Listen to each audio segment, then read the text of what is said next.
While they were busy with the first bowl, Clarice and the other campers had already taken care of the second bowl. See the good that comes out of teamwork? They walked over to Clarice. "We have to tell Tantalus what happened," she said. "Tantalus?" Percy asked. "The activities director?" she said impatiently. "No, that's Chiron's job," Percy said. "And what about Argus? As head of security here, shouldn't he have been here?"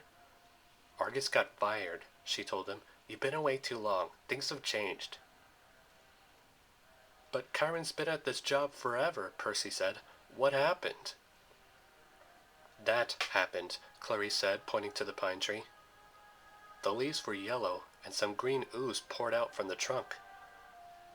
That would explain Annabeth's dreams of the camp being in danger. And the dreams were true. Everyone was in danger because what was keeping them safe was failing. That tree was what was creating the magic borders that kept the monsters out, and now it had been poisoned and was slowly dying. Percy remembered the story he was told about that tree the first time he visited camp a year ago. About 6 years earlier, when Annabeth had traveled to camp herself for the first time, she had been traveling with 2 other demigods. One of them was Luke Castellan, son of Hermes, and the other, Thalia Grace, daughter of Zeus. When they reached the hill, Thalia sacrificed herself to distract a monster. Then Zeus decided to spare her and transform her into a pine tree. And the tree projected a magic shield over the camp to keep the monsters out and to keep all the demigods safe, and it had been that way ever since. Now that the tree was dying, the shield would die with it. So what could they do? When they started looking around more at the campgrounds, they noticed the place didn't change much since last summer.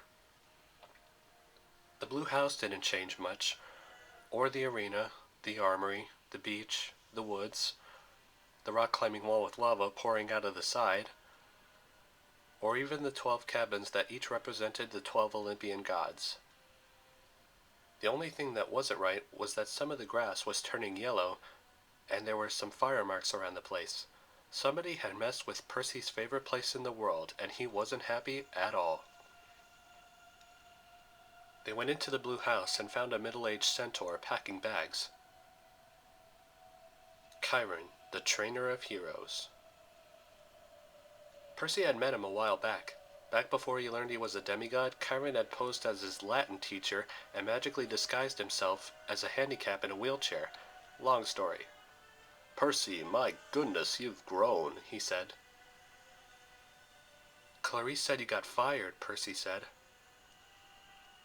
Chiron explained to him that he had to take the blame of what happened to the tree only because he failed to prevent the poison and couldn't even cure it. "How did the tree get poisoned exactly?" Percy asked. "It's a venom even I've never seen before," said Chiron. "Possibly something from a monster from quite deep in the pits of Tartarus." "Then we know who it is," said Percy. "It's "Do not invoke the Titan Lord's name," said Chiron, "especially while what we're dealing with here and now." "But don't you remember what happened last year?" Percy asked. "I'll bet Luke's trying to help him again."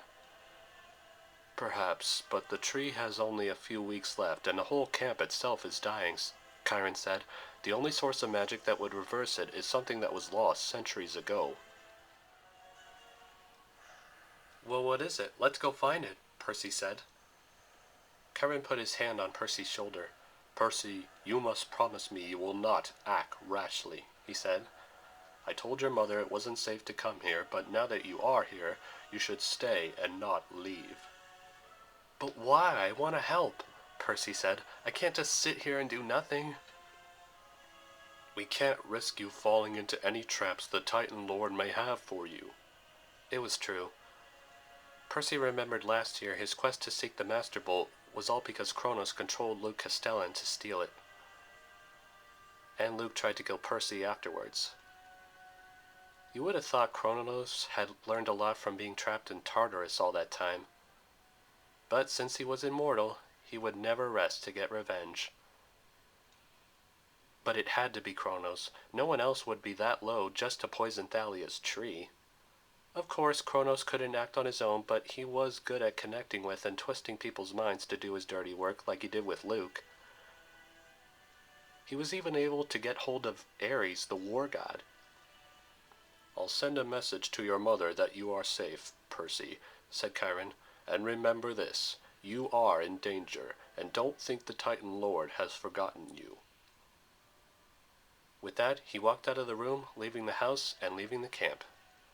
"Don't go, pony," Tyson said sadly. Percy had just realized he didn't tell him about Grover, but now it was too late. The best teacher Percy had ever had was now gone, maybe even for good. So the trio went back outside to join the other campers for dinner. It was hard to believe how the day went by so quickly to already be dinner time. There were 12 tables the same way there were 12 cabins. The campers were organized by whichever god was their parent. Some of the same people were still there, and Percy had recognized some of them from last summer. The kids from Cabin 6, which represented Athena, where Annabeth belonged, all had blonde hair and gray eyes, just like her. She wasn't the oldest, but she was the one camper that had been at Camp Half-Blood longer than anyone else. Or anyone else that survived, that is. How can you tell? Because she was the only one who received the most clay beads on her leather necklace. Just about every camper had some. Every new bead showed that that camper survived a whole other summer. Each one had a picture painted on it that represented a great event that camper had experienced during that particular year. Last year she had 5, now she had 6, along with a college ring from her mortal father added to it. If anyone didn't stay any longer, they would have either left and lived their lives, or they might have died in combat.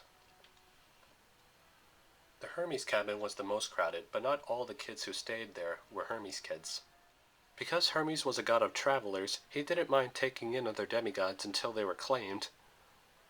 Percy spent his first few days in that cabin last year until he was claimed by Poseidon.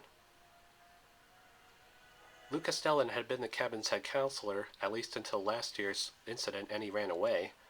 The ones leading it now were 2 boys named Travis and Connor Stoll, who were not twins, but still biologically related.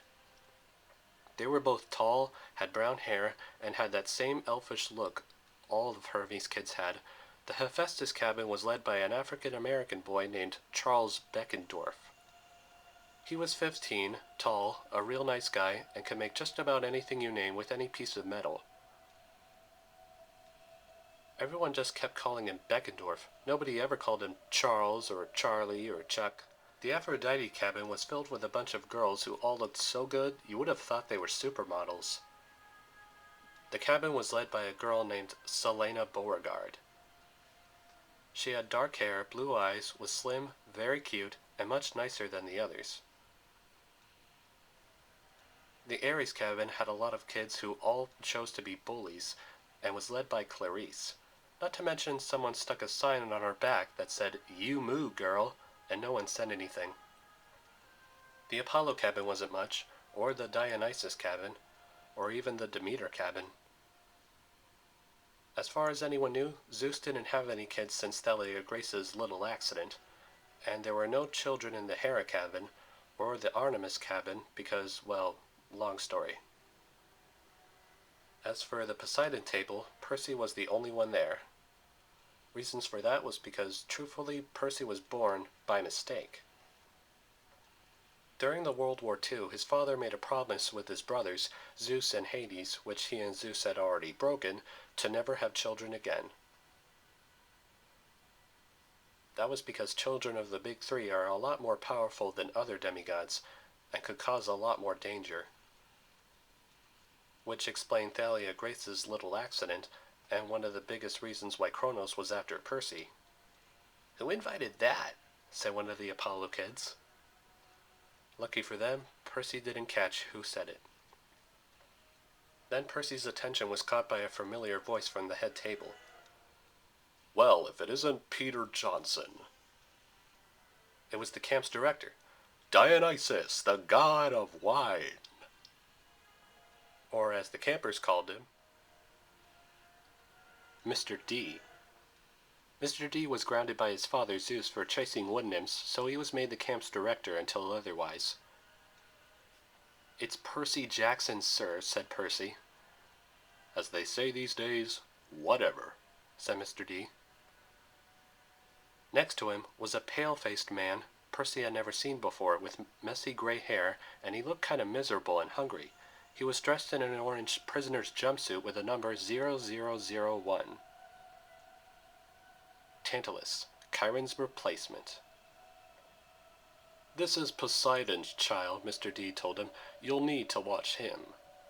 Well, Perseus Jackson, said Tantalus, I do expect you to refrain yourself from causing any more trouble. Trouble? Percy asked. Mr. D snapped his fingers and a newspaper appeared on the table. Percy saw his yearbook picture on the front page. His dyslexia made it hard for him to read, but he guessed that they reported and accused him of being responsible for the gym at his school getting torched. Yes, trouble, said Tantalus. I understand you caused plenty last summer. Percy didn't argue, but he did go through a lot to survive his quest last summer. The mist did eventually pay off, and it turned out okay in the end. However, Tantalus missed that part. Then Percy looked at him again and thought for a moment. You're from the Fields of Punishment, the guy that stands under the fruit tree who can't eat or drink, Percy said. Tantalus's eyes narrowed. I'll be watching you, Percy Jackson, he told him. I don't want any problems in my camp. Your camp has problems already, sir, Percy said. Oh, go sit down, Johnson, said Mr. D. Come on, Tyson, Percy said. Oh, no, said Tantalus. The monster stays here until we decide what to do with it. His name is Tyson, Percy snapped, and he saved the camp. If it weren't for him, the whole place would be fried. Yes, quite a pity that would have been, said Mr. D. Leave us, Tantalus ordered, while we decide this creature's fate. I'll be right over there, big guy, and don't worry, we'll find you a good place to sleep tonight, Percy said to Tyson. I believe you, said Tyson. You're my friend. Percy went back to his table and couldn't believe how the day went. He almost got killed twice, ended the school year with not as much disaster as the camp was facing, and Chiron told him to do nothing about it.